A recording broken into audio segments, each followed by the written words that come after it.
Hello again and welcome back for another lesson in your live TV program of English language. I want to look more closely at the dialogue that they just had because they are using some very interesting verbs called phrasal verbs. Now, a phrasal verb, let me give you an example. I'm glad I decided to check up on them. Now, this is a verb with some prepositions. What happens is the verb itself changes its meaning, and it's actually sometimes very difficult to guess what it means.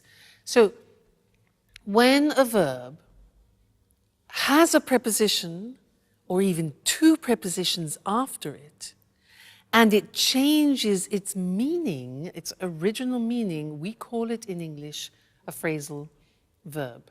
So what I want to do with you now is to use the board and also the examples that there were in the dialogue, and we'll see that there are two groups. In fact, the screen will be divided into two groups.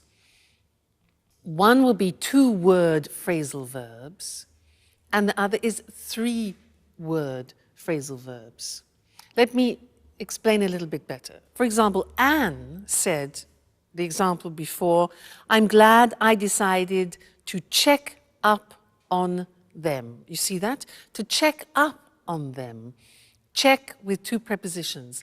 Now, this verb, to check up on them, means to look at something more closely, to examine something more in depth.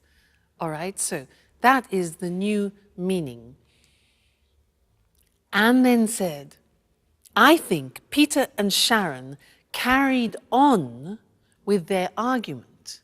Now, carry usually means this, you pick something up and you carry it. If you add prepositions, so the example here is to carry on, it changes meaning, and carry on here means to continue. So I think Peter and Sharon carried on with their argument means to continue their argument. All right? So let's carry on.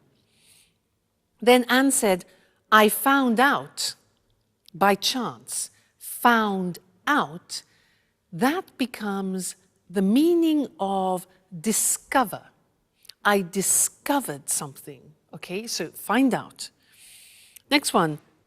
She said, I came across a photo. Now, came across. Very difficult to understand what that means. Because in this context, to come across, it means to find something or to find someone by chance. She says, I came across a photo of them together while I was cleaning one day. Okay, you see, they're not easy, quite complicated. Anne then said, I think she and Jack will get back together. So look at that. That is a three-word phrasal verb. There are two prepositions, to get back together, and that means to become a couple again, okay, to reconcile, get back together. Then Anne said, oh, don't worry, I'll get over him. Interesting. Impossible to guess the meaning. Get over means to forget about. I'll get over him means I'll forget him.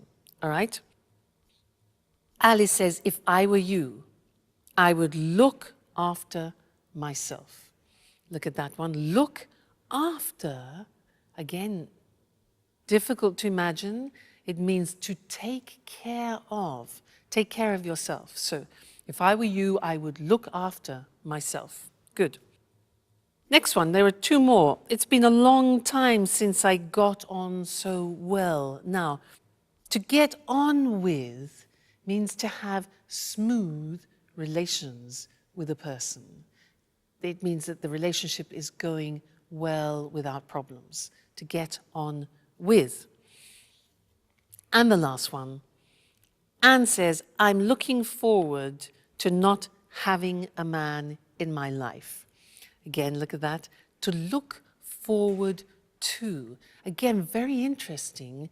This has two prepositions, look forward to, and it means that you think of an event in the future with pleasure.